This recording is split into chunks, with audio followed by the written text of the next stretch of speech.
తిరుమల దర్శనం చాలా ప్రశాంతంగా అయిపోయింది. అయిపోయినాక మా ప్లాన్ ఏంటి అంటే కాళహస్తికి వెళ్ళడం. కానీ మేము కిందికి వెళ్ళాక మాకు ఒక ఆటో పరిచయం అయింది. అతను ఏంటంటే కాళహస్తి, గుడిమల్లం, తొండమనాడు ఈ 3 ప్లేసెస్ తీసుకెళ్తామన్నారు. సో ఇంకా మేము గుడిమల్లం వెళ్ళాము. ఇది one of the oldest Shivalinga in the world. చాలా అంటే చాలా ప్రశాంతంగా ఉంది. చాలా డెవలప్ చేసినారు. ఇక్కడ నాకు ఆశ్చర్యకరమైన విషయం ఏంటి అంటే ఇక్కడ 60 ఇయర్స్కి ఒకసారి శివలింగం కింద నుంచి వాటర్ వస్తాయంట. అట్లా 2005లో అయింది. సో నెక్స్ట్ 2065లో. సో నేనైతే షాక్. నాకైతే చాలా బాగా అనిపించింది అది విన్నప్పుడు. నెక్స్ట్ ఇక్కడ తొండమనాడు. తొండమాన్ చక్రవర్తి కట్టించిన గుడి ఇది. ఇక్కడ బయట అన్నదానం చేసినారు, బాగుంది.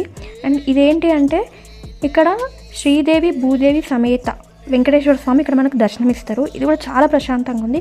మీకు వీలైతే తప్పక దర్శించుకోండి అని చెప్తా. సో ఈ తొండమనాడు అయిపోయాక శ్రీకాళహస్తికి వెళ్ళినాం. శ్రీకాళహస్తిలో రాహుకేతు పూజ చేసుకొని బయటకు వచ్చినాం. పైన శివుడు మెట్లున్నాయి కానీ ఎక్కలేదు, ఫుల్ ఎండ కొడుతుంది. ఆ తర్వాత శ్రీకాళహస్తి నుంచి మా ట్రైన్ వరంగల్కి. నేను అక్కడ నుంచి వరంగల్ టు మంచిర్యాల ఎక్కాలి. ఇంకా పద్మావతి ట్రైన్ వచ్చేసింది, ఎక్కేసినాం. నా ఫ్రెండ్ స్నాక్స్ ఇస్తా అంటే నేను తినలేదు. నేను ఫుడ్ ఆర్డర్ పెట్టుకున్నా. సో అస్సలు బాగాలేదు.